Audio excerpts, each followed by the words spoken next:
तो आज हम सभी इंडिकेटर्स के बारे में जानेंगे। ये क्या होता है इंडिकेटर? इसको जानने से पहले एक व्यवहारिक नॉलेज हमारे पास होना चाहिए। इंडिकेटर मतलब क्या? इंडिकेट करना। ठीक है, हमारे घरों में जो इलेक्ट्रिक बोर्ड होता है उसमें देखेंगे आप एक रेड कलर का बल्ब जलता है, उसका भी नाम क्या है? इंडिकेटर है। वो क्या करता है? इंडिकेट करता है कि उस बोर्ड में इलेक्ट्रिसिटी आ रही है कि नहीं आ रही है। ऐसे ही किसी भी कार के साइड लाइट को भी आप देखिए, वो भी इंडिकेट करता है कि वो लेफ्ट मुड़ने वाला है कि राइट मुड़ने वाला है। ठीक है, इस तरीके से इंडिकेटर का अपना क्या है? इंडिकेट करना मतलब हमको किसी चीज़ का इंफॉर्मेशन देना, जानकारी देना। वैसे ही केमिस्ट्री में भी इंडिकेटर्स मिलता है देखने को। ठीक है, इंडिकेटर क्या है? जैसे किसी रासायनिक अभिक्रियाओं को आप पूर्ण करवाते हो। ठीक है, देखने से तो वो पता नहीं चलेगा कि रासायनिक अभिक्रिया पूर्ण हो रहा है कि नहीं हो रहा है। तो उस केस में हम क्या करते हैं, उसमें एक ऐसा पदार्थ मिला देते हैं जो ये जानकारी दे देता है कि वो रासायनिक अभिक्रिया पूर्ण हो गई कि नहीं हुई। ठीक है, वो कैसे पता चल जाता है? वो केवल और केवल रंग परिवर्तन के द्वारा ऐसा संपन्न होता है या पूरा होता है। ठीक है, तो वे कार्बनिक पदार्थ, यानी कार्बनिक पदार्थ मतलब क्या? जितने भी ऑर्गेनिक कंपाउंड होते हैं, जैसे पेड़ पौधे से मिल जाना, जानवरों से मिल जाना, जितने भी ऑर्गेनिक कंपाउंड यानी कार्बन और ऑक्सीजन, हाइड्रोजन, इन सभी से मिलकर बना अगर वो कंपाउंड है तो वो क्या है? ऑर्गेनिक कंपाउंड यानी कार्बनिक पदार्थ है। तो वे कार्बनिक पदार्थ जो किसी रासायनिक अभिक्रिया के पूर्ण होने की जानकारी अपने रंग परिवर्तन द्वारा देते हैं। ठीक है, रासायनिक अभिक्रिया पूर्ण भी होगी और पहले कोई और रंग रहेगा उस सॉल्यूशन का या उस केमिकल का, बाद में कुछ और केमिकल का कलर हो जाता है। इस तरीके से ये वो क्या है? एक प्रकार का इंफॉर्मेशन दे रहा है, नॉलेज दे रहा है कि रासायनिक अभिक्रिया पूर्ण हुई है कि नहीं। ठीक, तो वे कार्बनिक पदार्थ जो रंग परिवर्तन द्वारा किसी रासायनिक अभिक्रिया के पूर्ण होने की जानकारी हमें देते हैं, वे क्या कहलाते हैं? सूचक कहलाते हैं या फिर इंडिकेटर कहलाते हैं। ठीक, इनका उपयोग हम लोग कहाँ यूज करते हैं, कहाँ उपयोग करते हैं? जब लेबोरेटरी में हमको किसी एक्सपेरिमेंट को, जैसे कि हमने बात कर लिया टाइट्रेशन का या अनुमापन का, तो वहाँ पे ये क्लास 12th में हमको करने को मिलता है एक्सपेरिमेंट, और वहीं पे हम एक इंडिकेटर इस्तेमाल करते हैं, फिनोफ्थैलीन। ठीक, ये भी एक प्रकार का क्या होता है? ऑर्गेनिक कंपाउंड होता है जो उस एसिड बेस टाइट्रेशन के तहत हम इस्तेमाल करते हैं। अम्ल क्षार अनुमापन एक एक्सपेरिमेंट है, उस एक्सपेरिमेंट में हम फिनाप्थलीन को इस्तेमाल करेंगे। ये फिनाप्थलीन क्या है? वहाँ का एसिड बेस इंडिकेटर होता है जो रासायनिक अभिक्रिया के पूर्ण होने की जानकारी, पहले कुछ और रंग रहता है, बाद में कुछ और।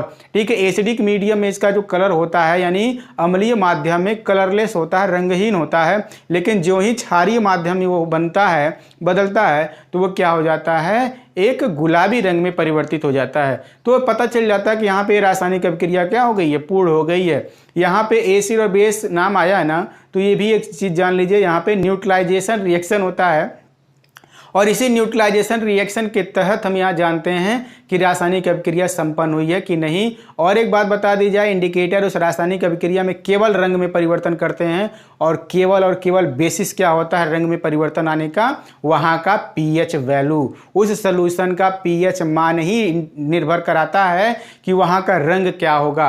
अम्लीय माध्यम में था अभी, तो वहाँ का पीएच मान क्या था? 7 से कम था। जो ही क्षारीय माध्यम में गया तो 7 से अधिक हुआ, और उस केस में उस विलयन का जो रंग में परिवर्तन होता है वो किस प्रकार का हो जाता है? गुलाबी रंग का हो जाता है, और हल्के पिंक कलर में भी वो देखने को मिलता है। ठीक है, इसी तरीके से और भी कुछ इंडिकेटर्स के बारे में हम लोग जानेंगे, बट इस बार एक बार बोर्ड पे जो हमने लिखा उस सब चीज़ों को देख लिया जाए। ठीक है, क्या है इंडिकेटर? यानी सूचक के बारे में कार्बनिक पदार्थ जो रंग परिवर्तन के द्वारा किसी रासायनिक अभिक्रिया के पूर्ण होने की जानकारी देते हैं, वो क्या कहलाते हैं? सूचक कहलाते हैं। ठीक है, ये तो बात हो गई, सूचक कहलाते हैं। लेकिन सूचक कैसे सूचक है? हमने यहाँ पे बोर्ड पे लिखा हुआ है एसिड बेस इंडिकेटर, यानी अम्ल क्षार सूचक। ऐसा कोई सूचक जो अम्ल और क्षार दोनों जगह इस्तेमाल होता है। ठीक है, तो देखेंगे यहाँ एक हमने पहला इंडिकेटर में नाम लिखा है लिटमस। लिटमस पेपर के नाम से आपको लैब में मिलेगा।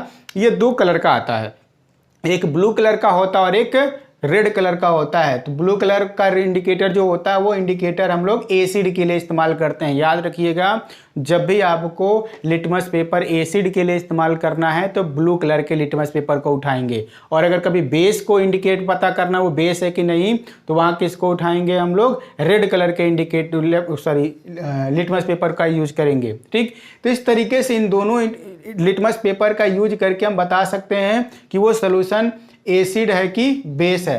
अगर ये लिटमस पेपर है ब्लू वाला, इसको हम कहाँ डालेंगे, एक ऐसे एसिड, पहले से पता तो नहीं है वो एसिड, लेकिन हम जांच कर रहे हैं एसिड है कि नहीं, तो एसिड के लिए हम जांच अगर करेंगे तो उसमें डालेंगे। और अगर इसका कलर रेड कलर में परिवर्तन हो जाता है, ब्लू से ये किस में हो गया, रेड में, तो ये कंफर्म कि वो सोल्यूशन क्या होगा, एक एसिड होगा या अम्ल होगा। और अगर रेड कलर का इंडिकेटर लेकर के सोल्यूशन में डालें और वो कलर किस में कन्वर्ट हो जाता है, ब्लू कलर में, नीले रंग में, तो वो क्या हो जाएगा, आपका एक ऐसा सोल्यूशन होगा जो बेसिक मीडियम वाला होगा।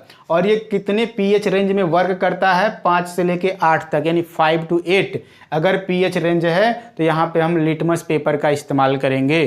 ठीक है, लिटमस पेपर ऐसे नहीं बन जाता। लाइसिन नामक एक पौधा है जिसके पौधे से, या कवक कह सकते हैं हम, ठीक है, उस कवक के रस को निकाल लिया जाता है, लिक्विड को निकाल लिया जाता है और पेपर पे भिगो के इसको सुखा करके तैयार कर लिया जाता है। ये आपको मिलेगा हायर क्लासेस में कहीं ना पढ़ने को। ठीक है, लिटमस पेपर के बाद आता है मेथिल ऑरेंज। क्या है मेथिल ऑरेंज? भी एक प्रकार का ऑर्गेनिक कंपाउंड होता है जो क्या करता है, रंग परिवर्तन करता है, लाल रंग और पीले रंग में परिवर्तन आ जाता है इसके।